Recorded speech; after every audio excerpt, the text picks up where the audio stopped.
Welcome, everyone.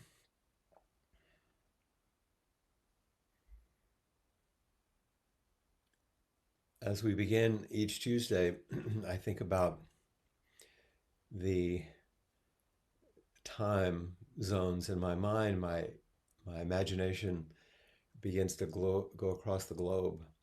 It's early morning here in Hawaii,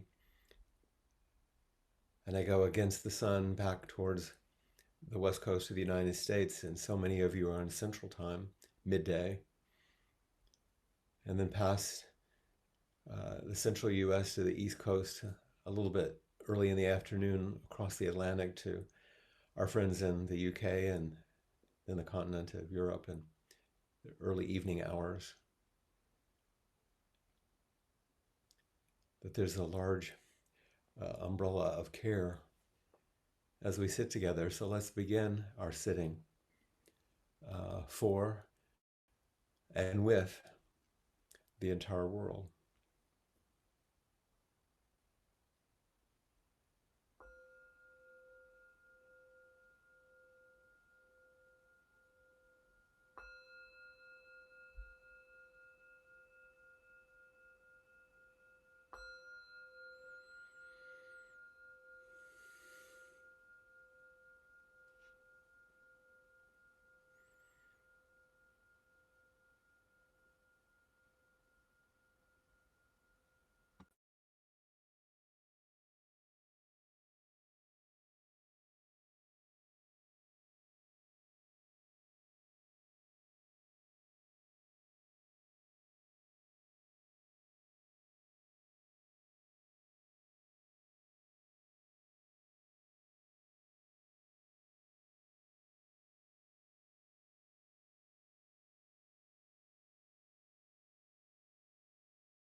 each time that we meet and sit together in this way, in just these few precious moments of silence and stillness before we speak a bit more,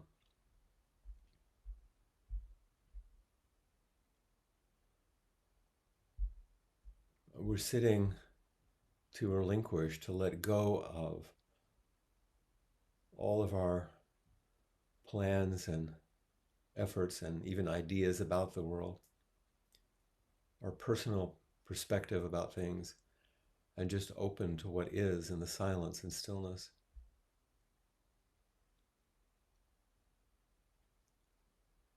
We let go of our personal agenda and open to the world, which is counter to a common way of thinking of meditation as closing out the world and turning toward our personal agenda for improvement. This isn't a going inside to work on ourselves and closing out the world so we can do that in peace. This is a letting go of our agendas for ourselves and the world, so we can rest in a peace that's beyond anything we might even imagine, and letting the world come to us as it will, even if it's not what we prefer. And in doing so, our strife and suffering begins to fade.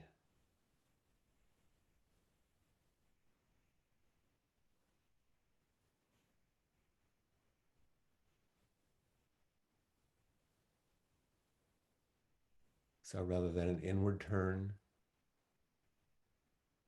to block out the difficult world, there's an opening and a settling to meet the world, which includes ourselves, of course.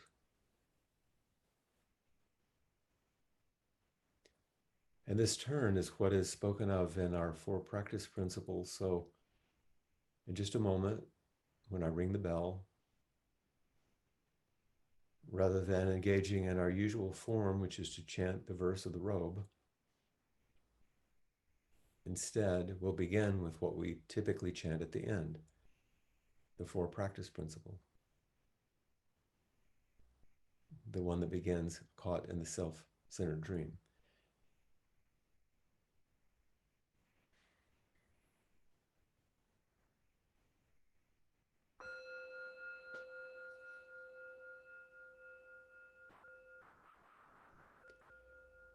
Caught in the self-centered dream, only suffering, holding to self-centered thoughts, exactly the dream.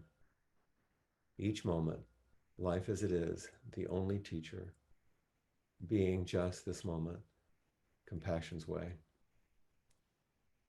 Caught in the self-centered dream, only suffering, holding to self-centered thoughts, exactly the dream. Each moment, life as it is, the only teacher, being just this moment, compassion's way.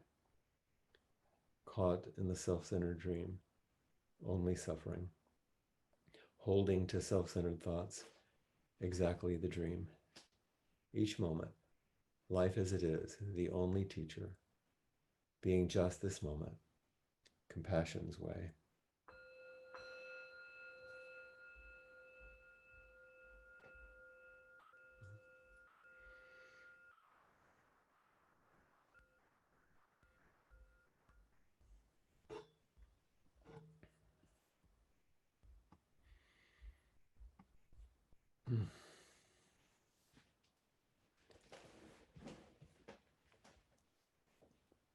I want to speak just a bit as our prompt for inquiry about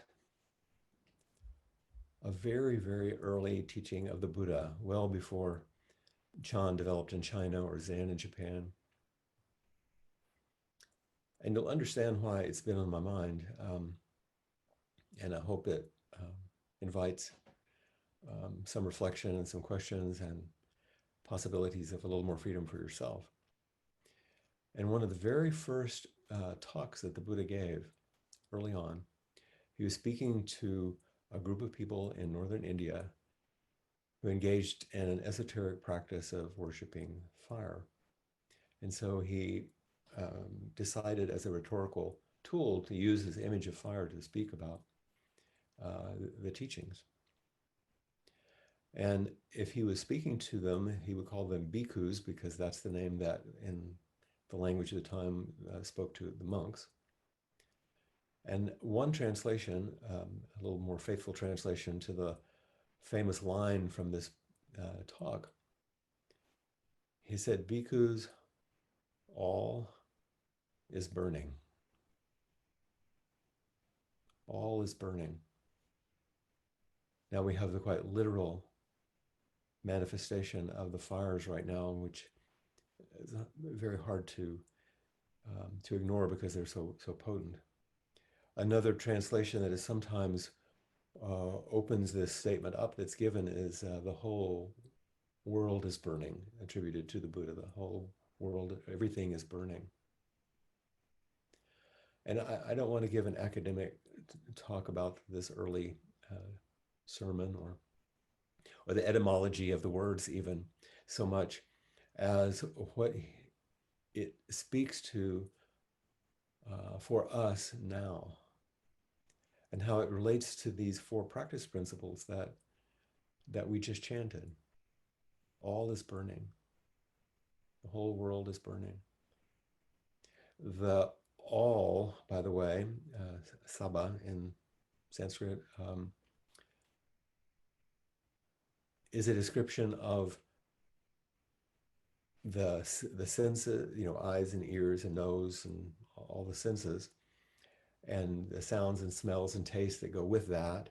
Also, consciousness that comes from that sensory contact with the world and how it sets us in relationship things. So it's all of this. Basically, he's speaking about the ways that we meet the world. All is what is burning? The ways that we meet the world. And then the burning, that word,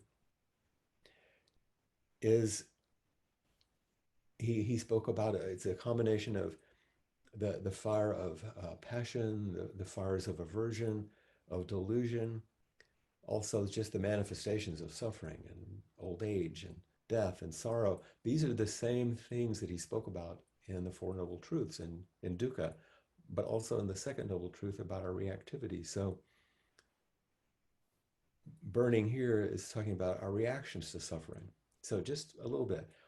All is burning. The ways we meet the world. All the different ways we meet the world. Sets up our reactions to the ways that we meet the world, which is suffering. We have a certain way of meeting things, we react to it, and that's the cause of suffering. Not things don't cause the suffering. Those are causes and conditions. The way we react is the burning. So we reflect on the ways we meet the world, how we use the sensory, bodily, and mental data to then construct our world and react to it. That's the context he was attempting to set for people. And then he spoke about a little formula which shows up over and over and over in the sutras. And the classic formulation goes something like this. So these are a little old-fashioned words, and they set you in a certain kind of direction. He said, disenchanted, this is the waking up bit, disenchanted, she becomes dispassionate. Through dispassion, she's fully released. With full release, there is the knowledge fully released.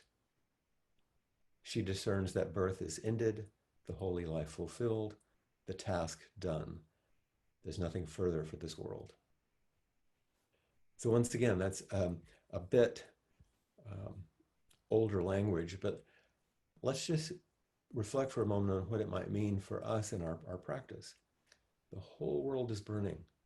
Our way of meeting the world is burning, the way we react.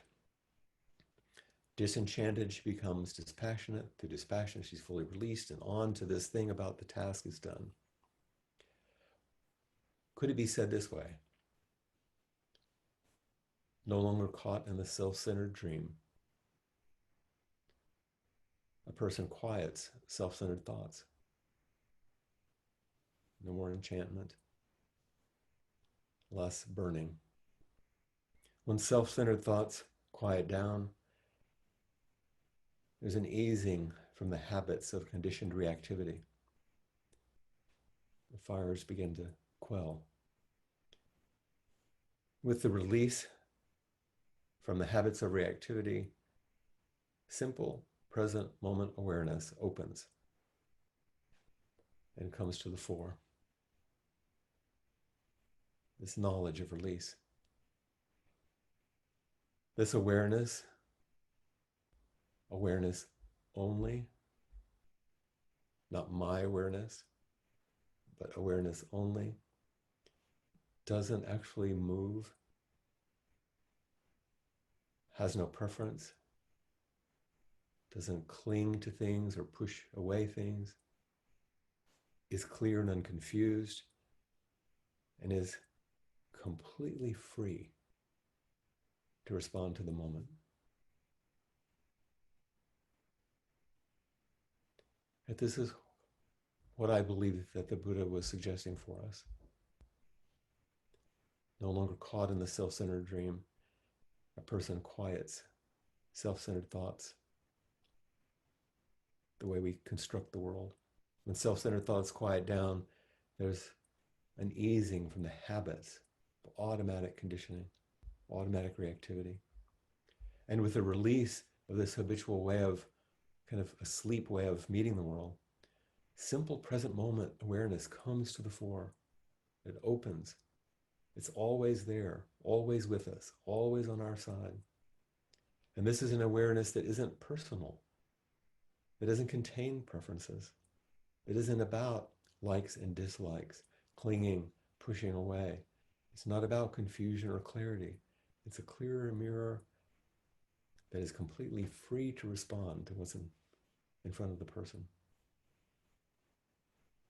And you remember that interesting little phrase in the classic formulation, the task is done. There is nothing further for this world. And it was an old way of talking about no rebirth. Things are done. But if we take that out of the formulation for a moment and don't get into arguments about birth or rebirth, which we can say that actually by being no longer caught in the self-centered dream, we're no longer recreating, rebirthing the same patterns of suffering for ourselves and for others. We're not killing anything either. We're just not recreating the same old patterns. Maybe it's better to talk about the 4 tasks, which Stephen Batchelor calls them, which map on to the classic 4 practice principles, or in the very old way, the 4 Noble Truths. He would say them this way, briefly. First, embrace suffering. 2, let our reactive emotions be. 3, see the stopping of reactivity and respond with care.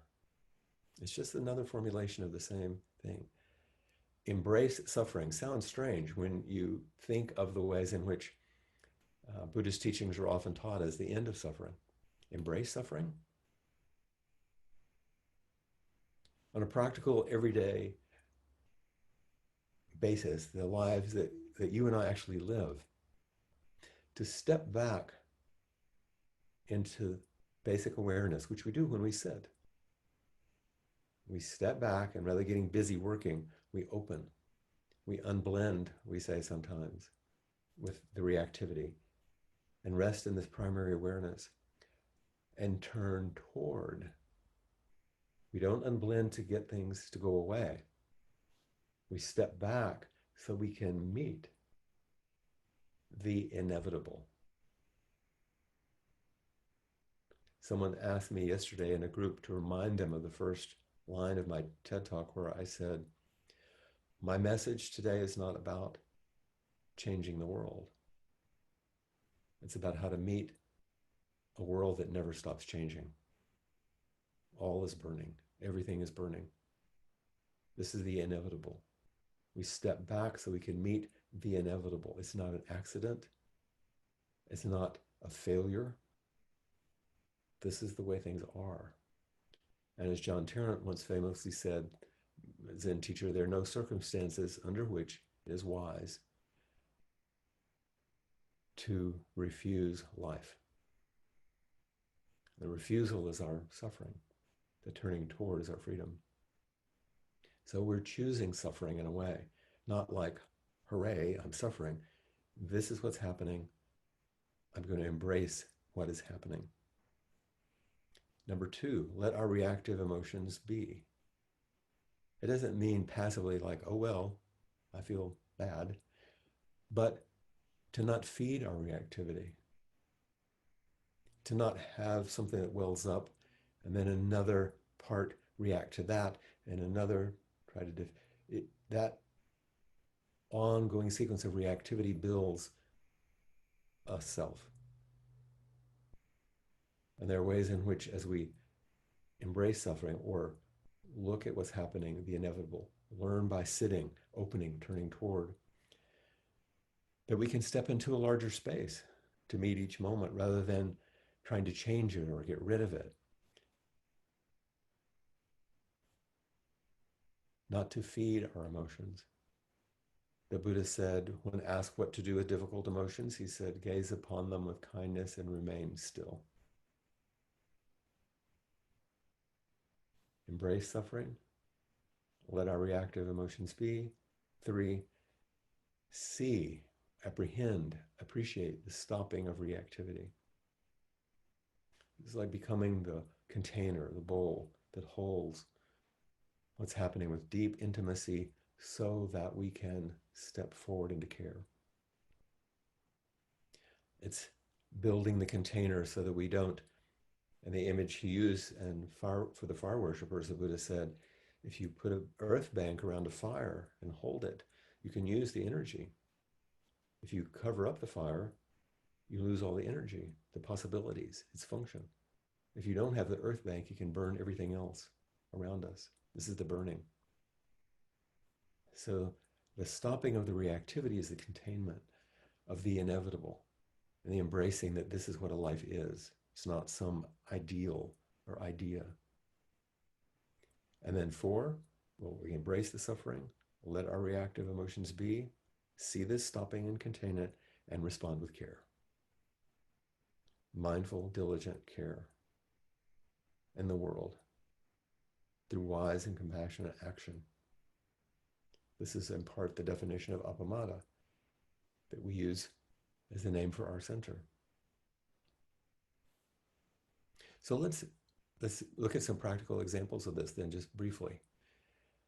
If we use these 4 tasks, and now we have some tasks to do rather than some final task that gets us away from life, is a task to enter life more deeply.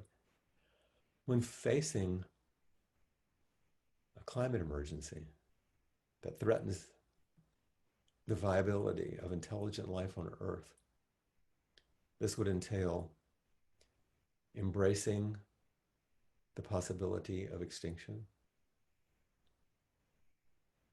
not being paralyzed by the fear of extinction, and I'm saying it in the most extreme, dwelling in a space of fearless awareness, and from there, responding appropriately to the threats that face us and future generations. And by the way, this small formulation has come from Stephen Batchelor's recent essay in the fall issue of Tricycle magazine, But I wanted to use it as an example of the formulation of embracing suffering, allowing our emotions to be, seeing the release, and responding with care. For a climate emergency, that would be the extreme. The four tasks flesh out what it means to care. And for the Buddha, care was the cardinal virtue that encompasses all the others. His final recorded words were, things fall apart.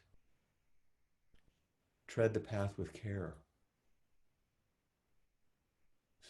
Everything falls apart. Tread the path with care. I walked up my driveway this morning to get the hibiscus that you see behind me. And I could feel the clutching inside as I looked at which plants needed help, which ones were fading, which ones were doing well, the vision of how I wished my garden to be, the concerns I had about how it actually was. And I thought, oh, this is it, isn't it? This is just how it goes. And I practiced for a moment letting go, embracing the possibility that everything will die, not being paralyzed by the fear of everything not going like I thought it would be, dwelling in a space of less fearful awareness so that I could then just simply care for the garden. Like last week when I spoke about what's the use, what's the reason for living is to live with care. So facing a climate emergency, you'd see those four tasks. What about facing political upheaval? Everything is burning. When facing political upheaval that threatens the viability of an established form of government, that this would entail, one, embracing the possibility that our current form of political life might be eroded or even lost. Once again, I'm saying it in the extreme. Two, not being paralyzed by either terror or rage created by the chaos, distraction, and destruction. Not being paralyzed. Three, dwelling in a space of more fearless awareness. And from there, responding appropriately to the threats as they unfold and the needs of our fellow citizens. These are our tasks in practice. One more example, when faced with civic upheaval that threatens the safety and peace of our communities, this would entail embracing the possibility that our old, stable, but terribly flawed way of relating to each other might fall apart. People might get hurt. More turbulence might replace the painful old balance. Two, not being paralyzed by either horror or hatred created by these changes, protests, demands, and reorientations to ourselves and to others. Three, dwelling in a space of more fearless awareness, and from there, responding appropriately by participating new, more awake, more free, and just society. All is burning. Carry forward with care.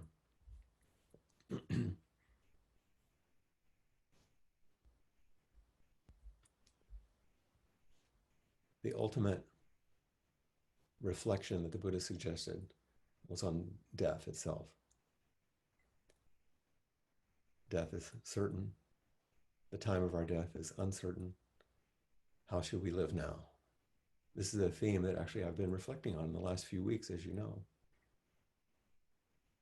And we could take it out further. I know these are distressing sounding things, but there are ways of realizing that our practice is central to what we're doing now. And the ways that we cling to it has to be a certain way cause more problems. It doesn't mean that we become passive. It means we fearlessly and powerfully let go of the things that we attach ourselves to so that we can really be a force for good. In terms of climate, extinction might be certain.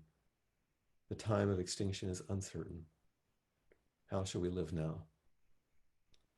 Probably true in some grand, huge scale. The same formulation. The end of the American historical legacy is certain. Probably at some point. The time of its end is uncertain. How shall we live now? Civically, the end of systemic racism is certain. The time of its end is uncertain. How shall we live now? You can use this formulation to look at all is burning, everything is burning. The fires of greed, the fires of dislike, the fire of stupidity.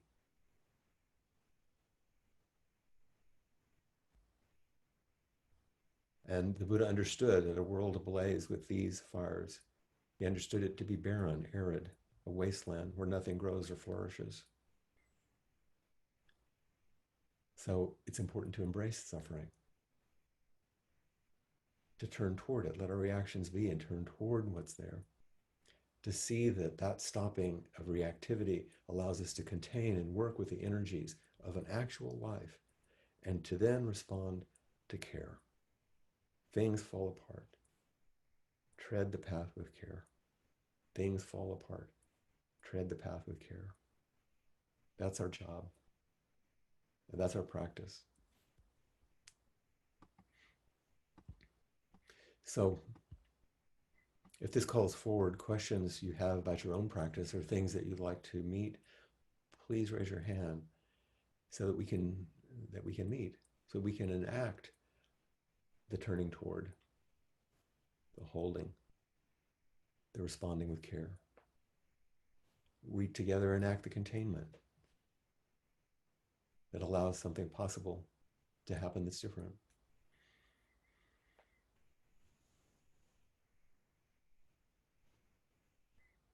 Hello, Sheila.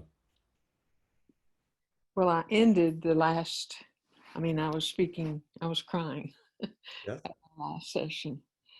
And I listened to you go through those three things that are falling apart, burning now. And I heard two major reactions: hate and fear, Mm-hmm. terror and no horror. And but I Mm-hmm. didn't hear the sorrow. I didn't hear the weeping. And Yeah, the sorrow. Mm-hmm. that's what I had been experiencing so much. The tears are so close to the surface. You Yes, yes. quoted one of the existentialists. I'm not remembering right now which one it was that said something about it ends in weeping or it ends in Albert Camus said, live to the point of tears. Camus. Right, right.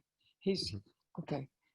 Okay, so um, and I started crying with Charles, and I hope we get to hear about his cat today. Um, but that those things have been things that have brought tears, along with just a book I'm reading or whatever. So And you're talking, you wanted to make sure that we included sorrow and the whole field of anguish in all of its flavors. well, at least for me, I wanted to deal with it. Yeah. And I don't want to make it go away. I kind of like to cry. It kind of feels good. Yeah, sometimes that's a relief, isn't it? It's very human. And I've even learned a method to try to control it when I really need to not cry for some practical reason. Mhm. Flare my nostrils, that's the anger response. But anyway, I just want to say thank you for the thorough Yeah. review of those three circumstances going on in our lives right now: the climate, the democracy, the racial Mhm. issues. They And seem to be some of the three largest fires right now, so I thought it'd be useful to speak of them. indeed, and my sorrow and I'll start to cry right now thinking about it. So I'll just close with that. But I'm just glad to So, have your yeah, clarity and your presentation to thank help you, Sheila. look So at as each person now comes after you, hold them in that space. in the world. Thank you.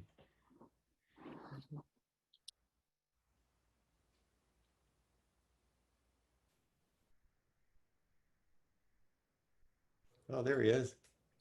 Hi, Flint. Just took a moment to get you through, huh? Well, it did. My computer is always slow like that. I apologize. Okay, that's okay. It's patience. Yeah. All I right, yeah. was in a conversation recently where we were talking about the difference between compassion and empathy, a subject which I've gone over and over, and I just it's like Carl Sagan explaining how the universe is curved. I get it while we're talking about it, and 5 minutes later, it's gone out of my head. Um, It's not the some most important thing anyway. It's how it's expressed. Say again. That's not the most important thing anyway. It's how it's actually expressed in your life and in your body, in your relationships. Those distinctions, I lose also, but I don't want to lose my concern for you, my care for you, my welling up when you talk about your cat, my hanging in there, waiting for you to come online. All that is empathy and compassion. You're saying the difference is less important than how we Live it. express empathy and compassion. Yeah. The distinctions are important as a reflection, so we can kind of understand things, and sometimes we get a little off. But once again, in the midst of when the going gets rough, it's going to just move through you in the way that you've made space in your practice for it to move. It might be constricted, it might be distorted, it might be clear, it might be beautiful, it might be generous, it might not be. That's what makes the difference. When I feel your pain like it's my pain, then I'm being empathic. Yeah. I respond to that resonance in a way that is containing and holding for you, then I'm being compassionate, offering my love. Okay. One of the people in this conversation suggested that the difference might be whether the ego is engaged. That in empathy, um, your ego comes into it, so that you're feeling it personally. And in compassion, your ego is not engaged, so you're able to be present without feeling it yourself, that you're being affected by it. What That's would an you say to idealistic that? version. Yes. Idealist. Yeah. You can act, once again, let's get to the practicalities. You can act with empathy because you can feel what the other person is feeling. And psychopaths can do that. And therefore, they can hurt someone mightily because they know exactly where to get them. But empathy is necessary for deep care. So once again, it's it's how is it expressed?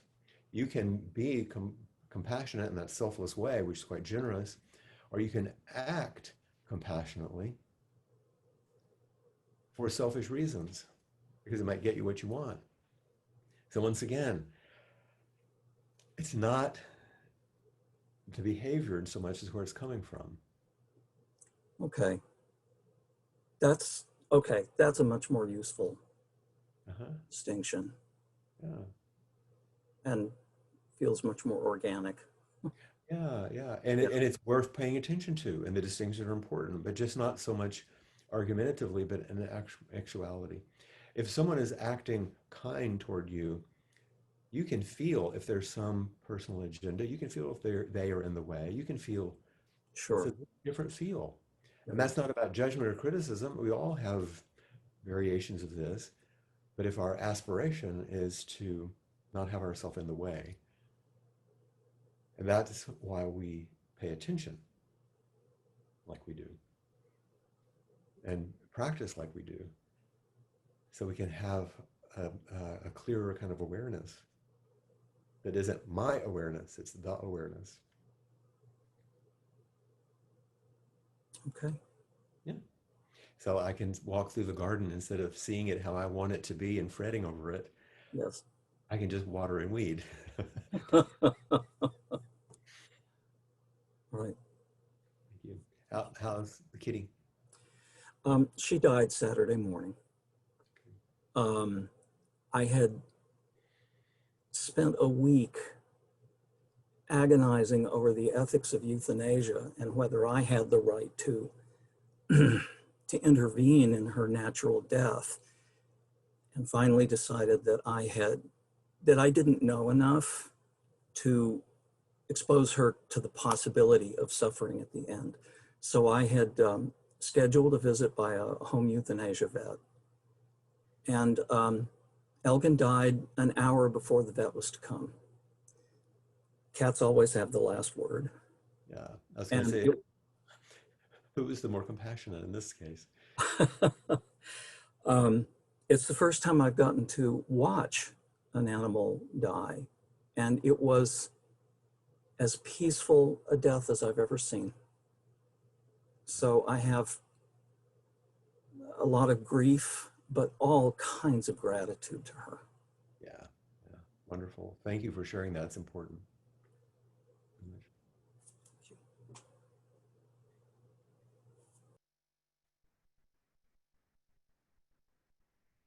You're still muted, Penny.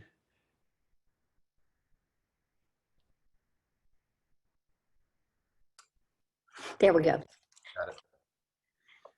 Well, I want to thank you for this amazing teaching that you gave today, because um, I just, it's so applicable to what's happening in Central Texas here today. I don't know if probably everybody's read this or not, but we've been having just outbursts of hatred and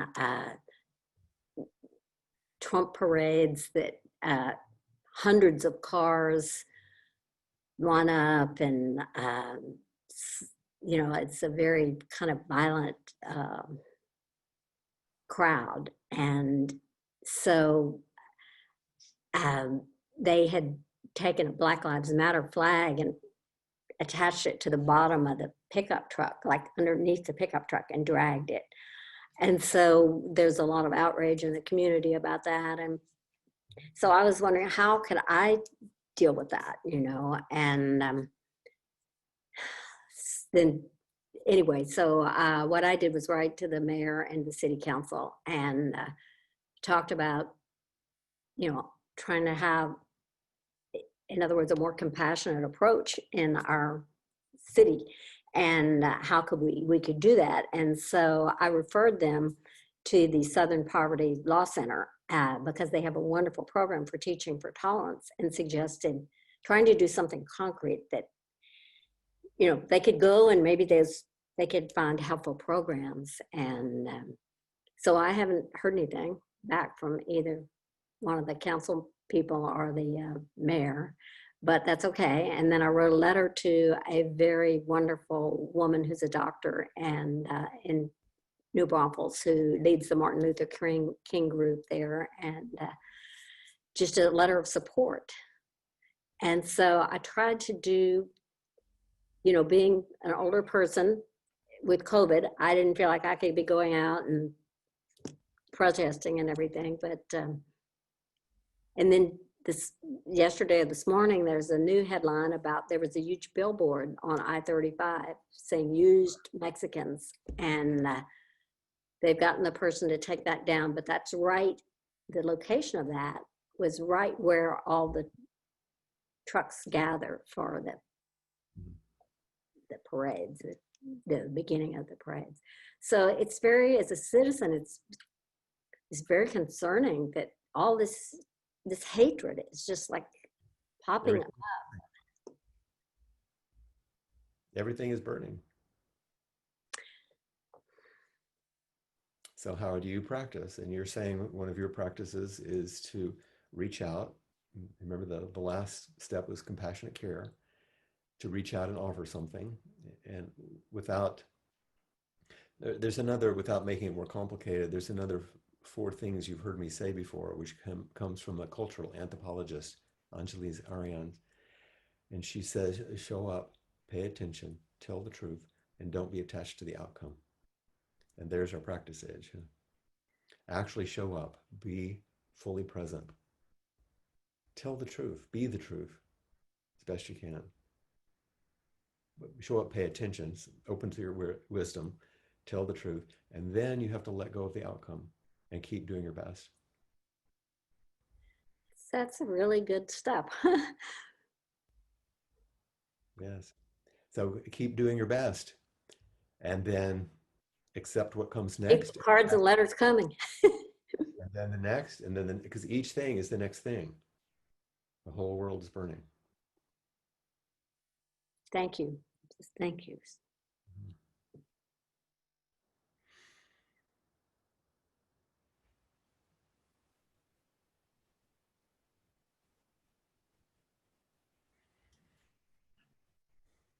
Hello, Eileen. Hi, Flint. Um, I appreciate the previous speaker, Penny's comments. But also, I want to thank you for your talk today. So practical and useful for me today. Kind of what's going on with me is sort of in two fronts. There's kind of the personal and then the collective, the looking at trying to see racial injustice and my role in it clearly. I've been looking at that with care, and I've gotten as far as realizing that perhaps how I see myself is not correct. Mhm. I've gotten that far. I'm not sure that's really true. I may be right about what I think I am, but there's good doubt there, good doubt there. You just assume there's probably some distortion. Yeah, there's good, but I don't know what it is yet. And I'm continuing to look. But also when in the personal domain, I am beginning to have occasions of ceasing reactivity, the second moments, times when that happens, where you have that, the release and the calm. And I am wondering though, as I am questioning, what is going on, I'm wondering what is the difference between ceasing reactivity, or like how might we recognize that compared to apathy or indifference? Mhm. That's a really good question. Yeah, and I was wondering if you could say a little bit about that. Well, my first thought as you say it is that apathy and indifference are actually um, part of the self-centered dream because there are more managers attempting to continue to manage to protect the self, whereas dropping away, the concern is not the protection of the self. Concern is to meet whatever is coming more fully. Now, that may be a little abstract still. No, I understand it. I'm not sure that I'll know how to recognize the difference, but maybe I don't need to. Well, I think it's important to attempt to recognize the difference. It's just we have to be very patient with ourselves, knowing that it's just going to be a bit messy. But for you to ask the question says that you're trying to move into an ethical place of integrity around this issue, which is different than just trying to get it right. Because as soon as you try to do that, you're back into the right, wrong, good, bad, literally black and white of it, and you're going to cause more problems. It has to be softly held. It has to be contingent. You have to keep the question open. And when you're doing that, you're not going to move into apathy because that's a final decision, or despair. That's a final position. You can't move into any final position. Everything is changing. Everything is burning. Everything is impermanent. Stay engaged with the movement. Okay. There's life in it. Okay. That's what life is. Knowing that you may not get it right, that's the idealistic thing. It's not going to get it right. But can you be in accord with what's good and true? And keep trying. Yeah, keep trying. Okay. Thank you. It's a wonderful question. Thank you.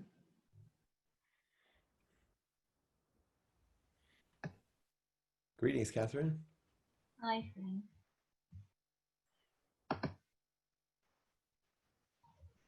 While you were talking, I just felt a huge need to make more contact. Uh, I'm finding you were talking about the situation in America, and that's good. But in Britain, I'm finding it very hard to keep out a sense of shame at the breaking of an international law. Mm-hmm. And one of the things I'm noticing is an absolute repugnance, feeling of repugnance towards Boris Johnson, to the point where I find it hard to listen to his voice. And I've started turning off the news because I just find it's full of lies and a kind of sub-Churchillian, ridiculous, but dangerous rhetoric that treats the rest of the world as enemy, Europe as our enemy. And I know the feeling. yeah, and it's kind of wanting connect. It feels, I was thinking when you were talking that one dimension of this is that we don't have to face this on our own. And Yeah. that's very important to me, to feel part of the Sangha and that we're all facing this. But at the moment, we're just being together on Zoom. And what I feel is physically frightened and physically revolted by what's going on. So just wanted to say that and Cool. have a connection with you. Well, let's make it even more personal, okay? Mm. Bad things are happening. Yeah. Worse things might happen. Mm. I'll hold your hand no matter what. Yeah. I know. Because that's the bottom line. But it's important to say it that clearly, I think. Yeah. Yeah. I keep thinking that we all have to hold each other's hands. Exactly. Precisely. Precisely. And that's the only way through. And And maybe it doesn't matter that I can't listen to Boris. You know, maybe it's not about me not being able to bear to listen to Boris Johnson, but that we hold hands and face what's right. coming. So you don't get extra points for the ability to listen to him.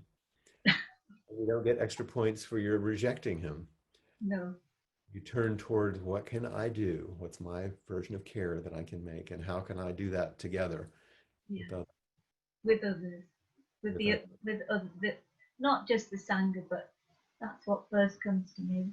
The solidarity, it's kind of solidarity of the Sangha. we start with our friends so that we can turn toward the larger world. Yeah, yeah. And I keep thinking, because my garden is giving me a lot of solace, and I keep thinking about the poet that you talked about, who said that on his last day, in other words, no matter what, he would be planting trees.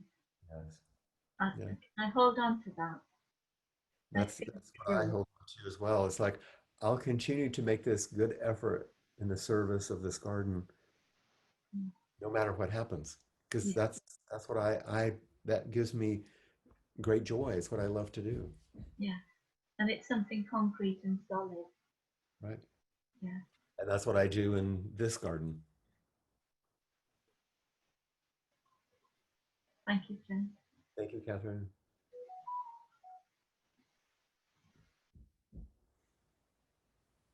I might have time for one more.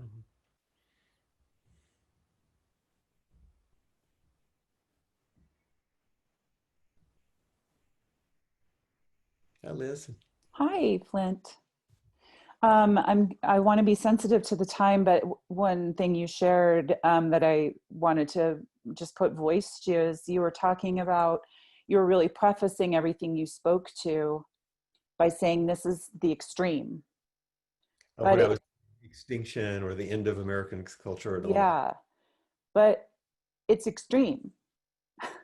It is Where extreme. we're at right now, it's happening, it's extreme. So for me, I feel like the suffering is when I try to deny the extremity of it. So I was thinking about two particular scenarios.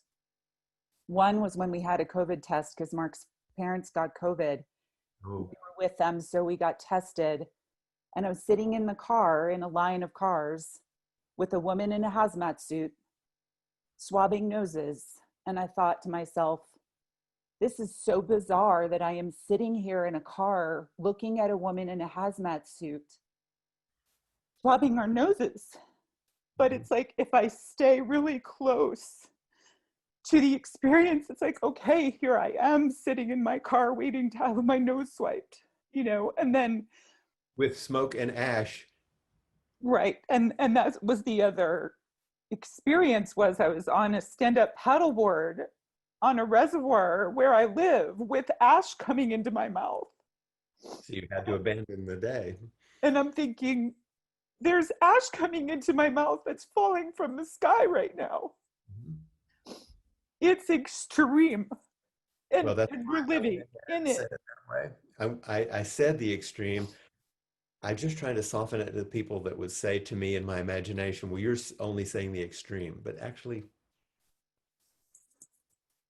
it is. But what you're saying about embracing suffering, that's what it feels like to me, is cozying right on up to that experience that feels like, how can this be happening right now? And if What, I try to compare it to something quote unquote normal and say, I never thought I'd be on a stand-up paddleboard with ash coming into my mouth falling from the sky. no, It's in like, a beautiful lake outside of Fort Collins, Colorado. Yeah. and also really embracing this sense of being compassionate, because, you know, I never lived somewhere where there was ash falling from the sky, right? And I just held compassionate space for a dear friend of mine who is an evacuee from Oregon who can't go home because Oregon's letting itself burn because it can't do anything else, you know? So I just wanted to say thank you for putting voice to it and for talking about the extremes, for us to just stand with the extremes as they are now and give us skills to meet it, you know? Yeah, and thank you for saying that. It's important to stand with, and as Catherine said, stand close, as we do. Yeah. Yeah. Thank you, Lynn. Flynn. And since we're at the end of our time, um, let's complete with the verse that we would normally do in the beginning. Because in some ways, it's the reminder of the awareness that we open to in this difficulty. It's the task that opens us. So we'll chant the verse of the robe and listen as you chant it, and feel in your body as you say it out loud of how it gives us the direction. Vast is the robe of liberation, a formless field of benefaction. Wearing the universal teaching, I realize the one true nature, thus harmonizing all being. Vast is the robe of liberation, a formless field of benefaction. Wearing the universal teaching, I realize the one true nature, thus harmonizing all being. Vast is the robe of liberation, a formless field of benefaction. Wearing the universal teaching, I realize the one true nature, thus harmonizing all being.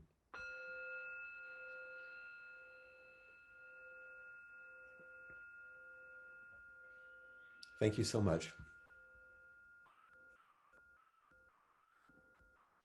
Thank you so much, Flint, and thank you, everybody.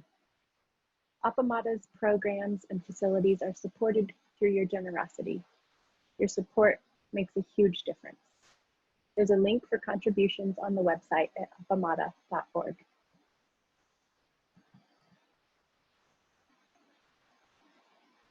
Oh, and if you are interested in the after inquiry meeting, please feel free to go on over to that link that you'll find on the calendar right now. Thank you.